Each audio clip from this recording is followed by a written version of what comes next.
temos o prazer de ter connosco o Sheikh David Munir, imã da Mesquita Central de Lisboa. Boa tarde. Boa tarde. Em primeiro lugar, é um prazer tê-lo aqui connosco. Obrigado. E neste ano de 2014 estamos a passar pelos 40 anos de vida em democracia e gostava de, em primeiro lugar, o questionar, de lhe perguntar, enfim, nestes 40 anos a comunidade islâmica de Lisboa, quase que nasceu, cresceu imenso, ganhou um espaço, enfim, há 30 e muitos, 40 anos, como é que era o convívio entre esta comunidade nascente e um país que já vivendo em democracia não estava nada habituado à liberdade religiosa? 40 anos são muitos anos, portanto, a Bíblia também diz que os judeus ficaram 40 anos no deserto, portanto, é quase uma geração. É claro que a presença dos muçulmanos na Península Ibérica foi marcante e é histórico. Depois há aquele episódio da expulsão, mas não é aqui o que está em causa. A questão que se coloca é que, quando nós falamos da liberdade religiosa, e 25 de Abril foi uma das condicionantes, podemos dizer assim, que as outras confissões não católicas pudessem ter o mesmo privilégio, o mesmo direito, ou igualdade, ou seja o que for. É impossível nós todos sermos iguais em termos de prática de religiosidade, porque a população maioritária é cristã, católica, apostólica romana. Voltando para trás, em 1968 foi quando a comunidade foi fundada, a Comunidade Islâmica de Lisboa. Hoje, quando se fala da comunidade, estamos a falar de uma comunidade islâmica portuguesa, porque há muçulmanos espalhados por todo o país, há várias mesquitas e lugares de culto. É claro que a própria comunidade também cresceu. Após o 25 de Abril, as pessoas não estavam habituadas à democracia, aprenderam o que é a democracia. Os que nasceram na democracia, os que nasceram na liberdade, provavelmente não valorizam muito o que é a liberdade do que aquelas pessoas que passaram neste período de transição, podemos dizer assim. E é normal que hoje nós temos, como eu disse há pouco, aproximadamente mais de que 40 mesquitas em todo o país. Hoje, quando nós falamos da comunidade islâmica, estamos a falar dos portugueses muçulmanos que vivem no nosso país. A comunidade islâmica que vive num país não islâmico, no Ocidente, que está melhor integrada é a comunidade islâmica portuguesa, podemos dizer assim. É claro que tudo isso, podemos dizer assim, todo este trajetório, essa trajetória que a comunidade islâmica passou por, foi marcante. Antes, para registrar um nome islâmico não era impossível, mas era mais complicado. Vir às sextas-feiras para as orações era complicado. Participar nos dias festivos à mesquita era um pouco complicado. Quando se falava de carne halal, as pessoas não sabiam o que era. Hoje há empresas que exportam carne halal para os países islâmicos, então a comunidade islâmica certifica. Portanto, tudo isto fez com que o próprio povo português, que todos nós somos, também cresceu e começou a ver as outras confissões a conviverem juntos. Portanto, no que diz respeito à própria comunidade em si, o crescimento da comunidade, é uma comunidade que cresceu e evoluiu em termos de se adaptar melhor à realidade europeia, porque nós não estamos a falar só de Portugal, estamos a falar da Europa. E é interessante que, com a abertura que as mesquitas têm e com a abertura que a comunidade tem, fez com que houvesse mais fraternidade entre as duas comunidades, a islâmica e a sociedade onde nós estamos integradas, para que as pessoas pudessem compreender melhor o Islão, conseguissem separar o que é radicalismo daquilo que é o Islão real. E o terceiro aspecto é respeitar ainda mais, conhecendo a outra realidade. Neste percurso destes 40 anos, em especial agora nos últimos 10 anos, essa questão do radicalismo e em especial os mídia, sentiu que da parte da comunidade envolvente, de alguma forma, a imagem que os mídia transmitem do Islão veio, no fundo, alterar, veio criar aqui algumas dificuldades? O que acontece é que quando há qualquer notícia de agressividade, de ato do terrorismo ou de qualquer violência, quando envolve muçulmanos, os mais preocupantes, as pessoas que mais se preocupam são os muçulmanos. Porque o olhar já é diferente. Imagine, ainda mais com essas notícias. E muito recentemente fala-se da presença dos muçulmanos portugueses na Síria, fala-se que as células adormecidas estão-se a acordar, coisas que nós não conhecíamos, percebe? Coisas que para nós, essa não é a realidade, para nós, esta não é a nossa comunidade. E esperamos que seja só um boato e que seja passageiro, porque a comunidade, os muçulmanos que vivem em Portugal, porque todos nós somos comunidade, os muçulmanos que vivem em Portugal não vieram ontem nem anteontem, nem vieram no dia 11 de setembro de 2001, portanto já estão cá desde 68, como acabei de dizer, e a nossa realidade é completamente diferente em termos de se compararmos com as comunidades islâmicas nos outros países da Europa. Portanto, isto é visível, isto é visto. E acontece que quando há algo desse género, não é que nós assustamos, mas ficamos preocupados, percebe? E desde dos cartoons não houve problema no seio da nossa comunidade, desde do filme que fez sobre o profeta não houve problema na nossa comunidade. Porque nós tentamos reagir, desde o discurso do Bento XVI em Alemanha sobre os muçulmanos e sobre aquilo que foi dito, nós tentamos reagir racionalmente e não emocionalmente, percebe? Esta é uma das vantagens que nós temos. Do outro lado, há muçulmanos mais conservadores entre os membros da nossa comunidade. Provavelmente haverão muçulmanos radicais que nós não conhecemos, mas poderá haver. Não estou a dizer que não haja. E também não estou a dizer que nós controlamos. Nós não controlamos ninguém. A comunidade islâmica é uma comunidade moderada e a sociedade portuguesa vê este exemplo no seu dia-a-dia. Nós recebemos visitas de estudo das escolas e das variedíssimas pessoas à mesquita. Aliás, sobre as visitas, sabe muito bem que é o exemplo vivo disso.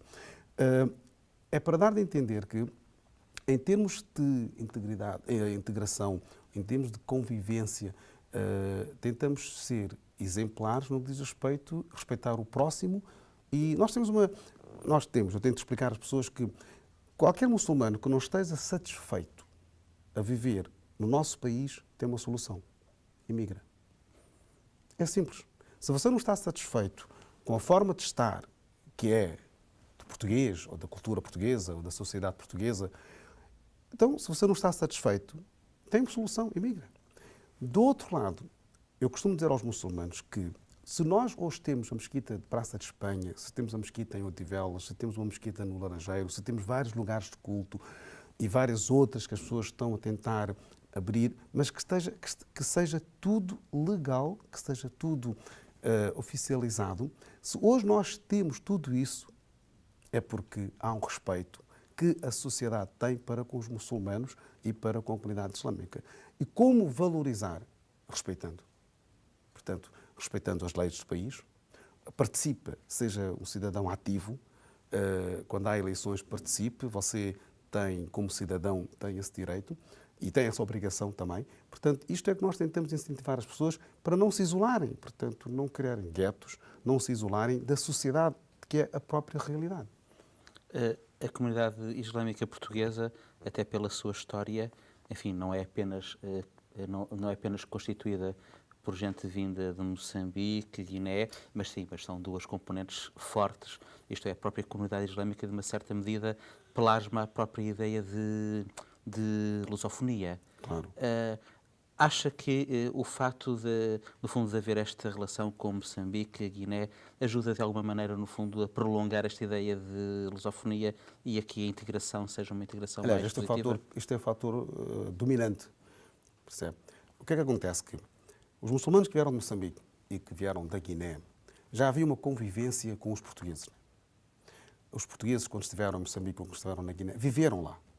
No que diz respeito, por exemplo, os franceses, quando estiveram nos países onde dominaram, os ingleses, quando estiveram, por exemplo, na Índia e no Paquistão, era só a lei que governava. Os ingleses não deixaram a Inglaterra e não foram viver.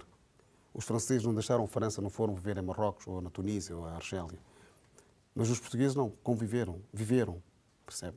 Muitos nasceram em Moçambique, muitos têm boas recordações, fizeram escola, estudaram, conviveram. Depois é que, infelizmente, tiveram que voltar para o grande continente, né? Ou para o velho continente. É completamente diferente essa realidade. Portanto, isso fez com que, sabe que ainda hoje, em Moçambique, pessoas que nasceram após 25 de junho de 1975, ainda hoje, já crescidos, são adeptos de Sporting, de Benfica, de Porto. É impressionante, por exemplo, essa marca que ficou com a presença dos portugueses nessas localidades. Portanto, isto é para dizer que isto foi um fator importante no que diz respeito à integração. Quando se coloca o problema da integração, primeiro, a maioria dos muçulmanos são portugueses e falam português. O facto da pessoa falar a língua já é mais que 50% integrada. Depois havia essa convivência, como eu disse, como acabei de explicar. Isto fez com que a integração... Eu conheci pessoas que deixaram Moçambique e não vieram para Portugal. Foram para um país islâmico. Tudo bem, muçulmano, num país islâmico, tem todas as condições de viver como muçulmano, mas não se integraram. Porquê? Porque havia ali algo que faltava. Primeiro, a língua é diferente. Segundo, culturalmente diferente. Terceiro, a própria integração tornou-se tão difícil, essas famílias e essas pessoas optaram por voltaram para Moçambique e alguns vieram para Portugal. Portanto, isto é um exemplo vivo que nós temos de algumas famílias muçulmanas para que, e também, vamos lá ver, vir para Portugal não era a melhor solução que as pessoas tinham, mas era uma das. Percebe? E o que é que está a acontecer nos dias de hoje? Por razões económicas e financeiras e pela crise, infelizmente, que o nosso país está a ultrapassar, está a passar por, muitos muçulmanos portugueses estão a emigrar. Alguns estão a voltar para Moçambique, porque a situação económica e financeira melhorou, apesar de não haver a segurança que deveria haver, e os outros vão para a Europa, portanto, Inglaterra, França, Bélgica, portanto, são muçulmanos que emigram para onde há um trabalho mais fixo e onde se ganha mais, portanto, podemos dizer assim. Portanto, nós temos esta onda de imigração também entre os muçulmanos. E no que diz respeito os muçulmanos que vieram da Guiné, a primeira geração que veio foram aqueles muçulmanos que foram antigos combatentes. Portanto, combateram contra os que queriam poder na altura.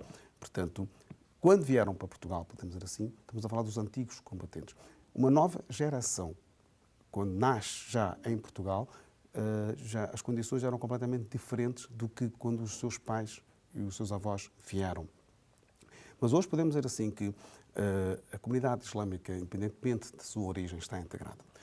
Quando nós falamos daqueles muçulmanos ou daqueles imigrantes que vieram da Índia, do Paquistão ou de Norte da África, muitos deles, é claro que no início tinham uma certa dificuldade linguística, mas a própria integração não foi assim tão difícil, porque nós não podemos esquecer uma coisa, o povo português é um povo acolhedor. Portanto, tem esta característica. E nós sabemos disso. E o ter essa característica de ser um povo acolhedor já facilita imenso a própria estadia, a própria integração de qualquer pessoa que venha de fora. Eu gostava de lhe colocar uma questão que tem um pouco a ver com os muçulmanos que vieram de Moçambique, que vieram da Guiné. Portanto, alguns deles, quando vieram, já eram muçulmanos. Portanto, chegam cá, integram-se, quer na comunidade, quer na sociedade, no seu geral. Mas depois há uma questão que, em alguns países, é uma questão que é extremamente complexa, que é a integração religiosa, já não daqueles que vieram, mas dos que nascem cá. Isto é, a segunda geração, a terceira geração. Nota alguma diferença de prática religiosa, no fundo, de interesse pelo Islão, entre os que vieram e se integraram e depois os filhos e os netos? Podemos dizer assim que houve uma fase, durante alguns anos, houve um certo desleixo de alguns jovens no que diz respeito na prática da religião. Mas, como eu disse, que hoje, com as aberturas de várias mesquitas e com essa facilidade que as pessoas têm, acabam por começar a frequentar as mesquitas e começam a identificarem-se com o Islão. É claro que há jovens que não querem saber, não se preocupam, porque o Islão, nós temos uma vantagem que não se julga a ninguém. A nossa missão é transmitir a palavra, explicar às pessoas. Nós não podemos obrigar a ninguém. A primeira escola é a nossa casa. Portanto, é normal que, se os jovens veem os pais a praticarem o Islão com essa preocupação, então acabam por pôr em prática naquilo que é a sua identidade religiosa e espiritual. Se há um desleixo da parte dos pais, então os jovens acabam por também se desleixarem. Mas podemos dizer assim que hoje há um número crescente dos jovens muçulmanos a voltarem, podemos dizer assim, com essa preocupação de frequentar as mesquitas, participar mais nas atividades religiosas, voltar à sua identidade, podemos dizer assim. Então, nota-se que há esta preocupação, seja da parte dos rapazes ou da parte das raparigas. E depois, como eu disse que, havendo vários lugares de culto, havendo várias mesquitas pequenas, podemos dizer assim, facilita imenso a frequência dessas mesquitas e a própria integração dos jovens muçulmanos à sua religião. Portanto, houve uma fase em que houve um desleixo, mas aqui é claro que os pais, os teólogos, os imãs, as mesquitas têm um papel importante, porque a questão que se coloca é que pôr em prática a sua religião não significa você rejeitar a sociedade ou ignorar a sociedade. Não.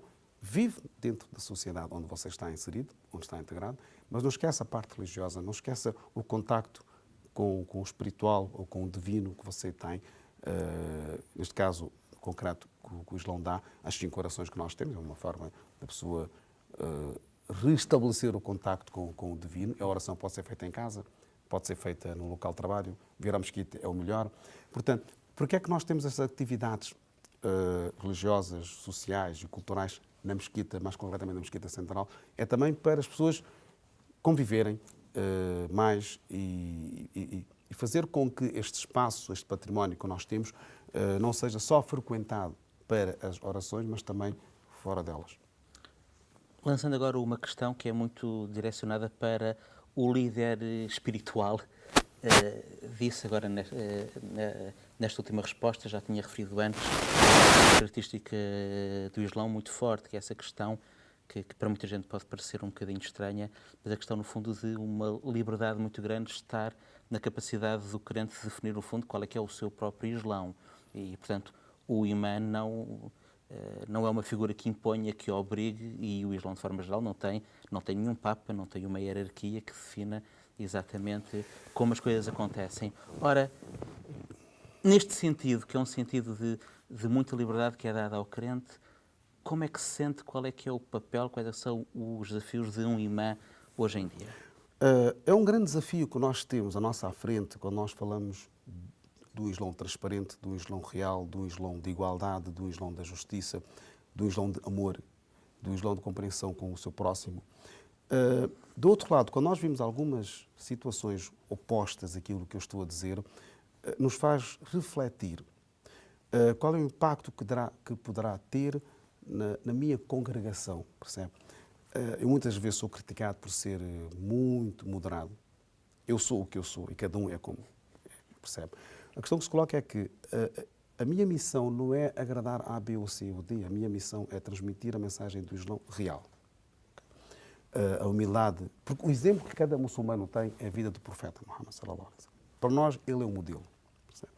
Ele foi insultado, as pessoas o incomodaram. Como é que ele reagiu? É claro que, quando nós falamos em termos de liderança, não é? Pode aparentar ser muito fácil, mas é muito complexo, porque a comunidade islâmica é multicultural. Nós temos muçulmanos de várias origens, só da Guiné há várias tribos, podemos dizer assim. Depois temos da Guiné-Conakry, temos muçulmanos de Senegal, temos muçulmanos de Norte de África, depois temos muçulmanos que vieram de Moçambique, de origem asiática, depois temos muçulmanos que vieram da Ásia, Índia, Paquistão, Bangladesh, depois temos muçulmanos convertidos, portugueses, ou melhor assim, nunca tiveram qualquer contacto com o Islão, começam a conhecer o Islão através da net, ou através de algum amigo, etc. Uma das preocupações que a comunidade islâmica tem, ou que os líderes religiosos têm, são os convertidos. Porque eles fazem uma leitura completamente diferente e mais radical, às vezes, do Islão. Então, esta também é a nossa preocupação, percebe? Então, pelo menos com a minha congregação, eu tento explicar Primeiro, tentar ser humilde, tentar pôr em prática naquilo que é possível pôr o Islão e sempre respeitar o seu próximo. Porque a minha liberdade termina onde começa a liberdade do outro. E se a pessoa sente-se incomodada porque Portugal não é um país islâmico, porque em Portugal as coisas não são de acordo com o Islão, incomodado, não se sente bem, tem solução, emigra. Portanto, não venha desestabilizar aquilo que está bem estabilizado, ou não venha criar qualquer preconceito ou qualquer problema extra, porque para o problema nós já temos o suficiente, percebe? É claro que, como eu disse, que é uma liderança muito complexa, podemos dizer assim, mas naquilo que é possível. E depois, uma outra vantagem que a comunidade islâmica portuguesa em geral tem é que há uma compreensão, há um bom entendimento entre os imãs das várias mesquitas, entre os líderes religiosos das várias mesquitas. Isto faz com que o nosso barco consiga o tal equilíbrio que nós desejamos. Sheikh Maria, foi um prazer tê-lo aqui. Obrigado por estes minutos de excelente conversa. Obrigadíssimo. Eu que agradeço. Obrigado.